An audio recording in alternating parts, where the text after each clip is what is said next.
కంటేనే అమ్మా నీ అంటే ఎలా?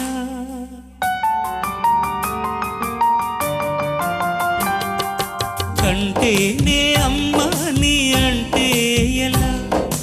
కరుణించే ప్రతి దేవత అమ్మే కదా, కన్న అమ్మే కదా.